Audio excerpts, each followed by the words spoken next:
दे तो मुझे।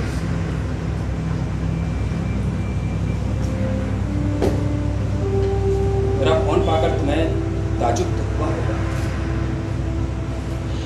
शायद। पहले कभी देखा है तुमने मुझे? 2-3 तस्वीरों में। वैसे पिछले 5 दिनों से मैं ये सोच रहा था कि पता तो कैसे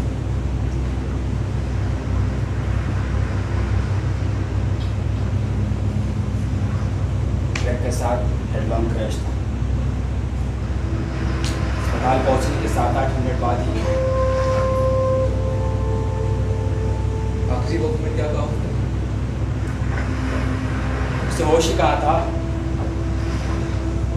और मुझे खुद 7 बजे मालूम हुआ घर पहुंचे।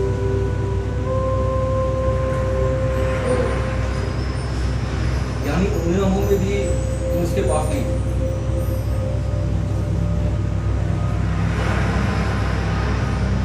तुम्हें कब पता चला?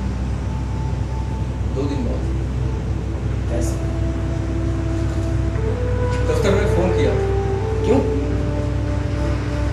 वो गलत सवाल पूछा।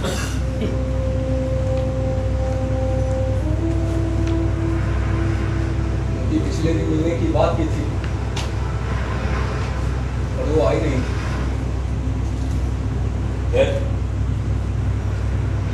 एक्सीडेंट की एक लाइन में खबर दी।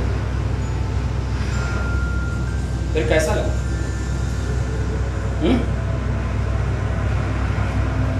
अफसोस तो हुआ होगा कि दिल बहलाने को एक चीज मुफ्त में हाथ से निकल गई। शब नहीं आती तुम्हें? जो चला गया उसके लिए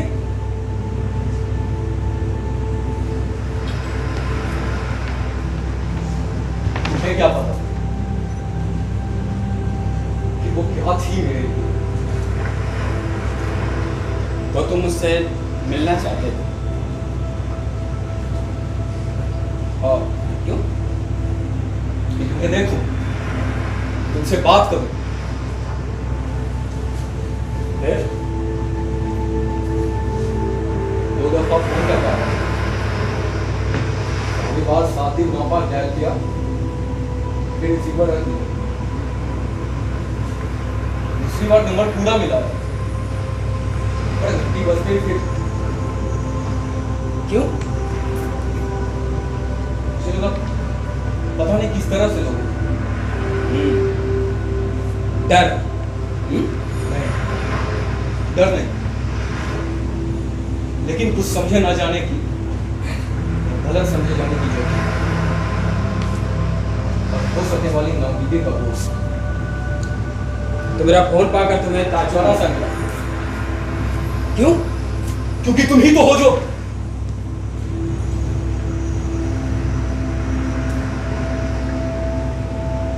क्योंकि हम दोनों एक दूसरे की चोट को समझ सकते हैं।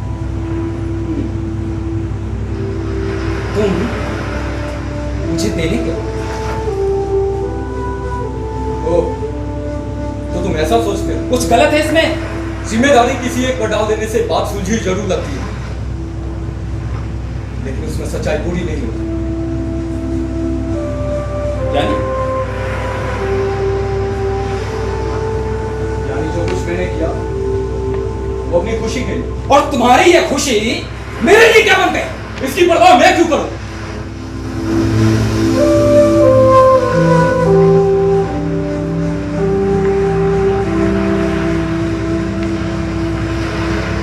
और वैसे सिर्फ मैं ही तो जवाब दे नहीं हूं उसके लिए।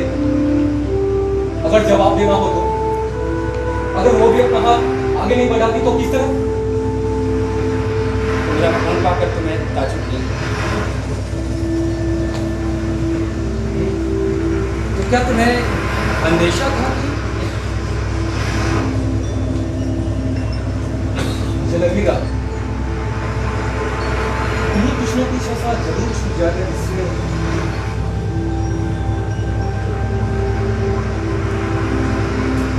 उसके पर्स में एक मखमली डिब्बी निकली। उसमें चढ़ाऊ कफनी। कागज के एक टुकड़े में तुम्हारे इनिशियल्स के साथ सालगिरह की मुबारकबाद थी। एक फोन नंबर जो बिना नाम। डायरेक्टरी खोल कर देखा तो सारे पियोरियम खुले। अगर ये चीजें ना मिलती तो क्या मतलब है तुम्हारा?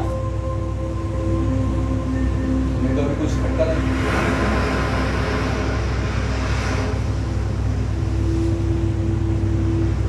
कई बार उलझन जरूर होती है। कैसे? जैसे उसका खूबसूरत हो जाए, अपने ही आप मुस्कुराहट, कई शामों की नामौजूदगी बहुत सर्द हो गई थी। कब से? कब से भाई ये सिलसिला? पहले मैंने पूछा। लेकिन जानने मैं आया हूं।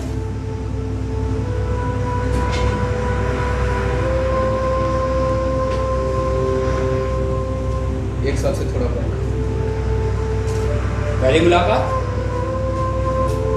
मेरे ऑफिस का रिनोवेशन होना तो इमीडिएट डेकोरेशन के लिए जगह दिखलाई, फिर बजट और समेत पूरा कर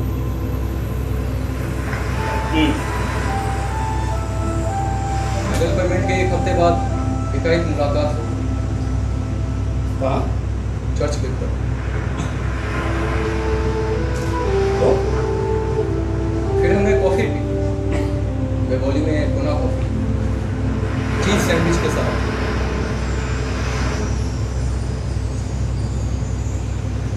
इसके लिए पहले कहा किसने? ऑफ कोर्स मैंने। और उसने एकदम हाँ भी भर दी। एक बार भी ये नहीं कहा कि उसे देर हो रही है या फिर और कुछ काम है? नहीं। फिर अगले हफ्ते मैंने फोन किया, मेरे पास रोज की एक एक्स्ट्रा टिकट हो, एक दोस्त के लिए मंगाया था और उन्हें अचानक बाहर जाना था। अगर आपकी दिलचस्पी हो और वक्त निकाल सके तो उसने कहा उसे खुशी हो।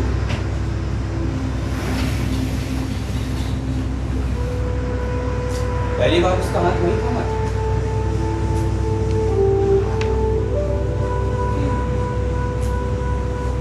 और उसने एक बार भी नहीं बताया? नहीं। तुम लोग बैठते कहाँ थे? बेंगोली पर्शियन डेयरी और डियो हो। पहली बार उसे छूना कहाँ? और पहली बार कहाँ? मत पूछो, क्यों? क्योंकि चोट पहुंचेगी। चुप लो। वो तो तभी से हो रही है जब से मालूम हुआ था।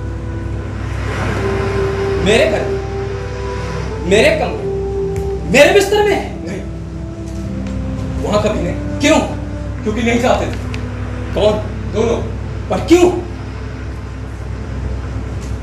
उस घर में घुसते ही वो तीखा सा हो जाता था वो गुनाह का एहसास। अच्छा, ऐसा लगता था जैसे तुम्हारी मौजूदगी में ही सब।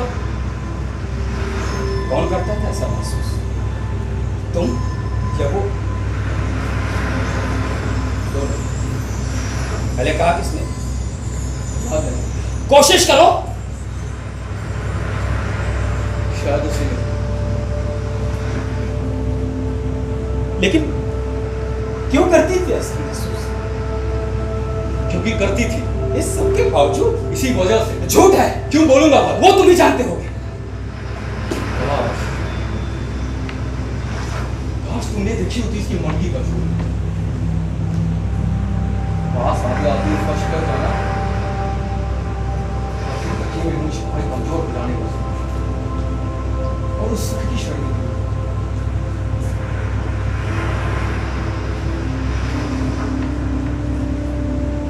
उसे तुम्हारा बहुत ख्याल रहता। वो हमेशा तुम्हारे बारे में बातें किया करती। तुम्हें पर्कुलेटर की कॉफी पसंद है, तुम्हें सब्जी में प्याज अच्छा नहीं लगता, मिठाई के लिए तुम एलर्जी हो, ठंडे पानी से तुम्हारा गला खराब हो जाता है। कभी कभी तो ऐसा लगता था जैसे मुझे कोई सजा दे। इतना भी नहीं सह पाते थे? बात साफ साफ हम दोनों के बीच में थी। और उससे मेरा रिश्ता क्या था? इतना ही घमंड है अपने रिश्तों पर तो क्यों ना उसकी जंजीर बना के उसके पैरों में।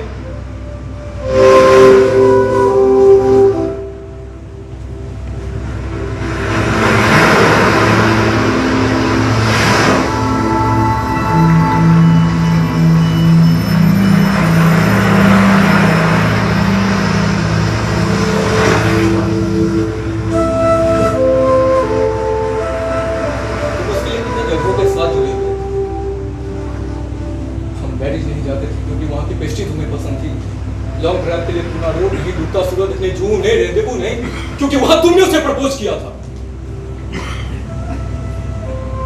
कौन नहीं जाना चाहता?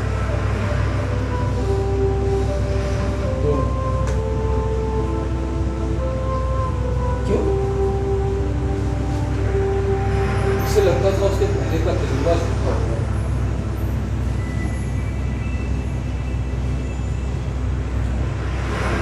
और तुम? वो डूब नहीं पाती थी साथ में, चलते हिडोलों की तरह, कभी ध्यान इस तरफ कभी उस तरफ। तुम हमेशा मौजूद थे कहीं ना।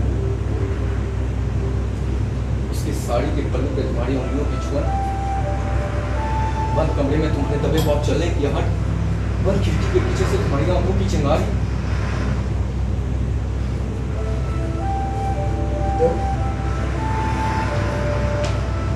कभी जश्न नहीं हो पाया हमेशा रहता था ये चुभन कि कल रात तुमने इससे छुआ था और आज रात फिर। और मुझे किसी तरह की कोई चुभन नहीं।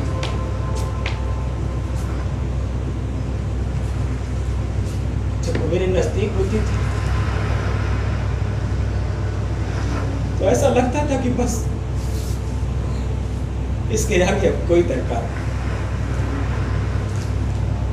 सारा इत्मीनान, सारा सुख, बस यही तो है। लेकिन नहीं, गलत है बोलना। वो सारा का सारा एहसास ही गुमराह था। और यही इल्जाम मैंने उस पर लगाया है। तू मेरे पास से कोई शादी की उकताहट दूर कर रही थी। लेकिन मैंने तुमसे कहा था कि बहुत सख्त हो गई। 1 साल से इस 1 साल में इतना जोर क्यों दे रहे हो? क्योंकि तभी तो मिला हुआ था हमारा।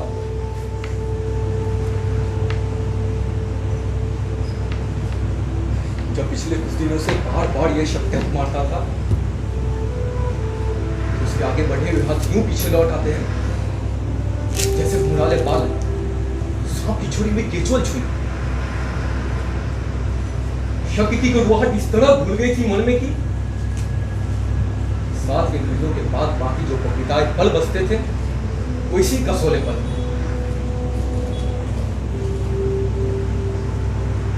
लेकिन तीखी तीखी बातें सुनने के बाद जब वो सिर झुकाए रुमाल का कोना अपने उंगलियों में लपेटती और खोलती, मोटी पप्पू उठाकर इस तरफ देखती तो तुमने पहचान ली थी उसकी खासियत। यही एक चीज थी जिसने पहली बार उसकी तरफ खींचा, उसकी बात।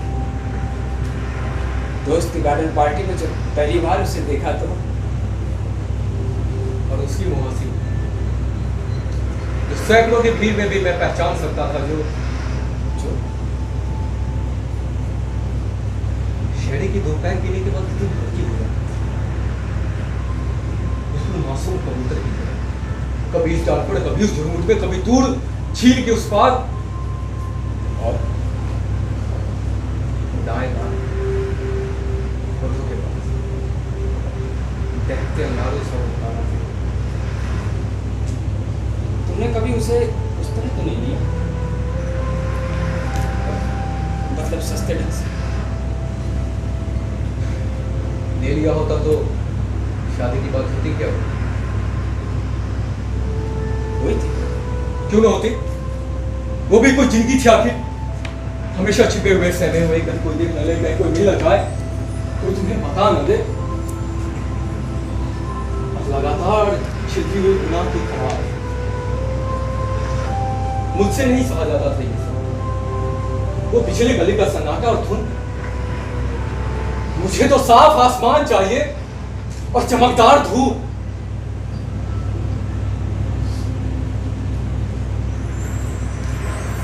और उसने क्या कहा? मुझे सोचने की मोहलत दो थोड़ी। 3 बार वक्त लिया, पर फैसला नहीं कर पाए कभी। क्यों? कि दोनों के रिश्तों में वो अभी वहां तक नहीं पहुंचे जहां तुम्हें लेकर वो कुछ कमजोरी पाती है भैया। तुम्हें चोट पहुंचाने का दाव जुटा पाना बहुत मुश्किल है उससे। क्योंकि बीते दिनों की खातिर मुझे नहीं चाहिए किसी की दया। मैं भिखारी नहीं हो जो।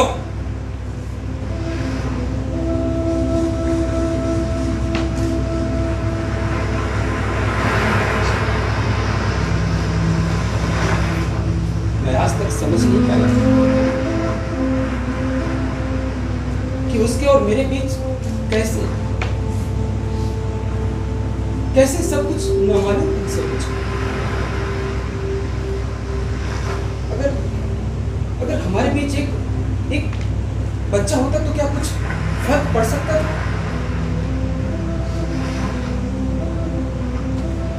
अगर फर्क पड़ना ही होता तो वो ये दलील ही क्यों देती कि अभी से वो बनना नहीं चाहता।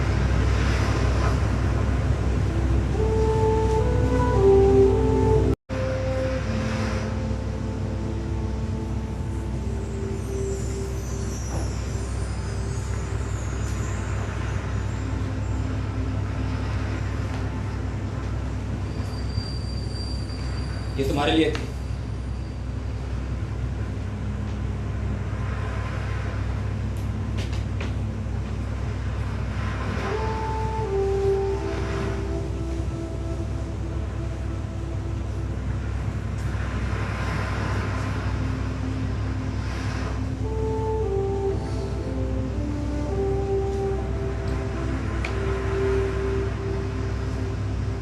छुट्टी लियो।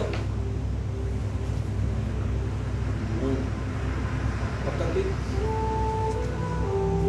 अगले हफ्ते खत्म हो रही है और आगे और पढ़ा। क्यों?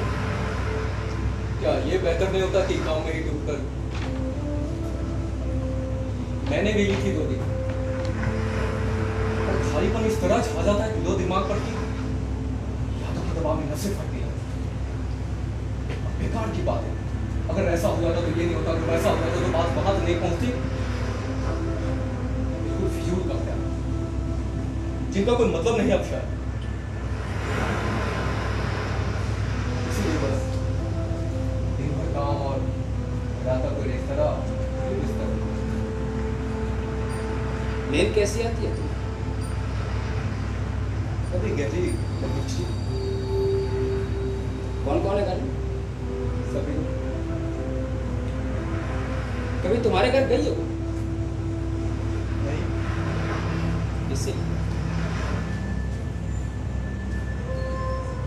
इसीलिए तुम एक हद तक काट सकते हो अपने आप को। पर मेरे घर की तो एक एक चीज उसकी याद से जुड़ी है। खिड़की खोलूं तो, पर्दा हटाऊं तो मैं तो 10 सेकंड भी नहीं काट सकता हूँ 4 दीवार। अब इसीलिए किसी ना किसी बहाने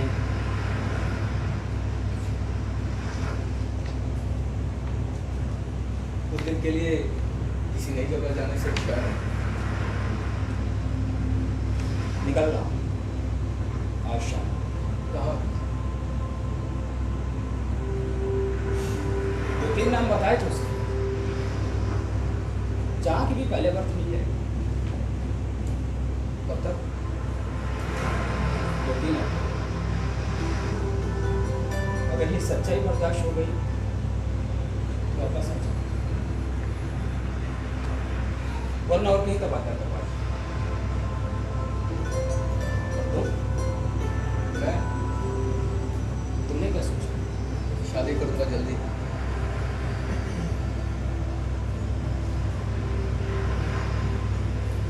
मैं 3 दिन से यही बराबर सोचता रहा हूँ कि मान लो ये डिब्बी या और कोई भी चीज़, ये इसके बारे में मुझे कुछ भी ना मालूम पड़ता,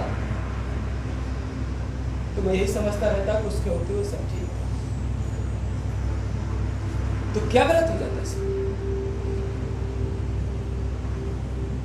अब इत्मीनान का वो एहसास धुंधला क्यों हो गया? शुरुआत के दिनों को याद करता हूं तो शर्मिंदगी होने लगती। जब तुम हमारे बीच कह नहीं थे तो सुकून की चमक भी इस तरह झूठी लग रही थी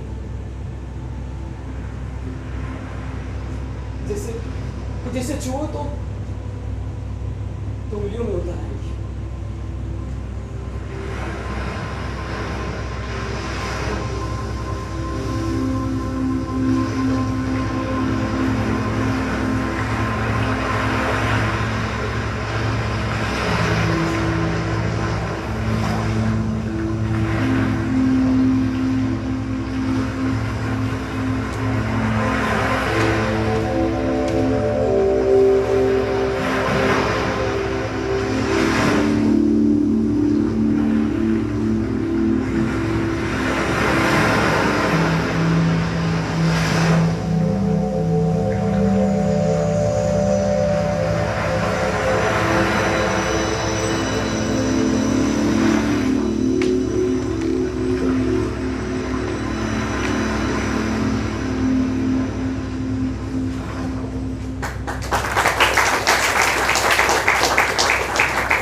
नमस्कार दोस्तों, उम्मीद है कि आपको नाटक दोनों अच्छे लगे होंगे। मैं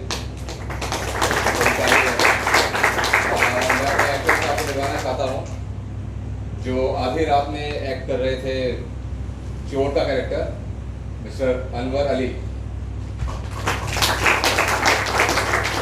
और जो जज का किरदार निभा रहे थे दीपक आनंद। और हमारा दूसरा नाटक मरणोपरांत, उनके पहले कलाकार सॉरी हमारे तीसरे व्यक्ति पड़ोसी जो सबसे हमारे गेस्ट अपीयरेंस मिस्टर भुवन पंडित, और दूसरे नाटक मरणोपरांत के पहले किरदार पहला प्रेमिका का प्रेमी बॉयफ्रेंड मिस्टर सौरभ ठाकुर, और हस्बैंड का कैरेक्टर निभा रहे थे शेखर।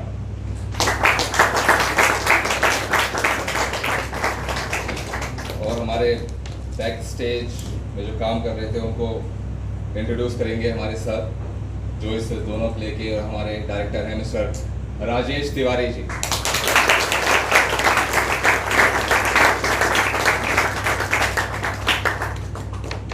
कोरोना के बाद जो नाटक तैयार किए, बहुत कम समय था और बहुत सारे एक्टर तो ऐसे नहीं, पहले ही लिखा, बट महेश जी का आशीर्वाद 24 घंटे के साथ रहता है। मैंने इनको बोला मुझे प्ले करना है तो महेश जी पे thank you Mahesh ji. And Vijay भाई मेरे हमेशा मेरे प्ले देखने आते हैं, और इस पर सबसे अच्छा हमें सहयोग दिया पीयूष।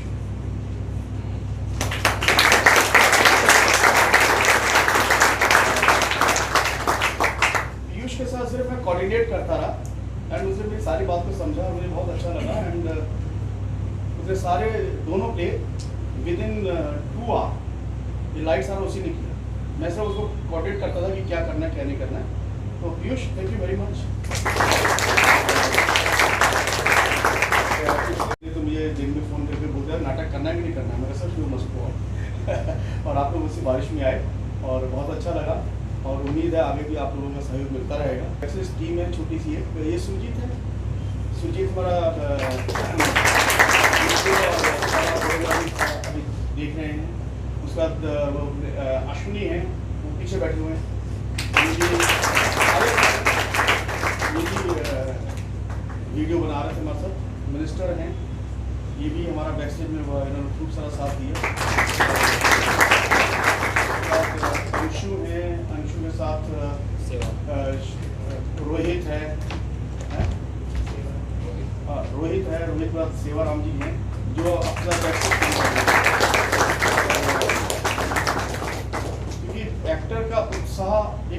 क्रॉनिक उसके लिए यही होता है कि उसका एक शो होता है, तो वही मेरा एक धर्म है कि मैं हर महीने 1-2 नाटक करता ही हूँ, चाहे दिल्ली करूँ चाहे गुड़गामा करूँ। तो अभी मेरी जी ने जगह दी तो यहाँ किया, एंड नेक्स्ट मंथ हम लोग LTG में कर रहे हैं। और आप आइए देखने के लिए मैं तो यही उम्मीद रखता हूँ, आपको अगले साल में आपका अच्छा